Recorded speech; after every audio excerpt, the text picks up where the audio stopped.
So as you can see, I have cut my hair into a bob. No, I'm only joking, I haven't, but this is what it would kind of look like if I did, I suppose.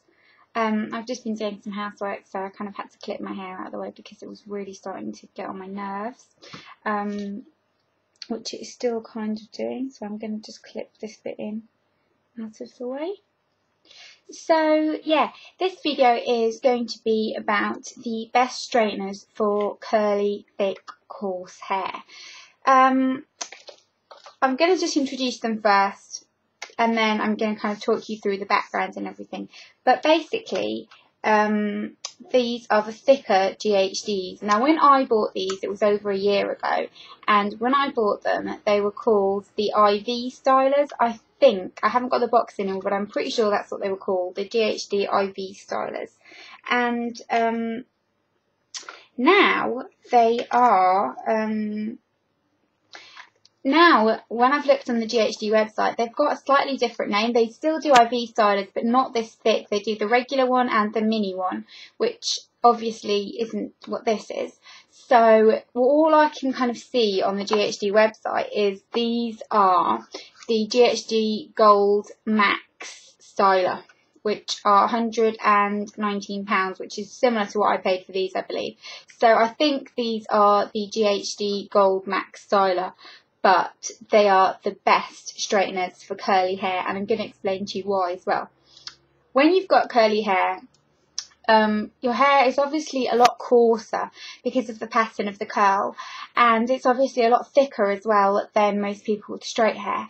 So if you just use a normal straightener, then it tends to be a lot thinner. You have to do it in a lot smaller sections, and you have to kind of apply a lot more pressure, so kind of, you know, pull a lot harder and hold it down a lot tighter than if you were using a hairdryer or anything to do that, because you have to hold the hair quite taut in order for it to come out straight.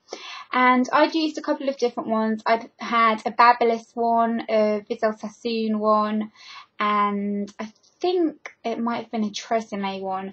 I seem to remember the Babyliss being the worst though. And I used to kind of attempt to straighten my hair, but it never quite worked out that great, and I always looked a bit frazzled and weird. And then I decided to investigate getting some good GHDs, and the reason I wanted these is because, as you can see, the actual barrel of them is a lot thicker. So whereas your average straightener, the barrel of it would probably be about this width or probably a little bit bigger, these are quite thick, so they're very easy to get a bigger chunk of hair and just really kind of fit it in perfectly. And I absolutely love these. They were one of the best buys. You get a 2-year guarantee on them. They are very expensive, but it is an investment if you're a person who likes to straighten their hair quite often. And I don't straighten my hair quite often. I wear it curly most of the time. But if I know I've got a busy week or I'm going out a lot and that kind of thing, I'll straighten it just because it saves me having to wash it for a couple of days. So that's why I thought they'd be a good investment. And because also, if you blow dry it with a big round brush, I am absolutely terrible at it. It always comes out looking a bit frazzled and messy and just not smooth and sleek, and I just don't like the way it comes out when I do it. If a hairdresser blow dries my hair, it looks great, even better than when it's straightened. But I can't do it. I can't blow dry my hair properly. My hair's too long. There's too much of it for me to manage it properly. Which is why these are a lifesaver, because they heat up very quickly, and as you can see here, the only thing is they don't have a heat temperature, and they do get very hot, but all heat styling is going to damage your hair, so make sure to use nice products and use the heat protectant as well, obviously. But they have this little dial right here, if you can see that right there, that one, which is an on, oh sorry, where is it here, which is the on and off button. So you just press on and you give it a couple of seconds, and it does a diddle noise, which means it's ready for you to start straightening. It doesn't turn itself off, it doesn't do anything. You're aware when it's on and off because it has a little red light flashing.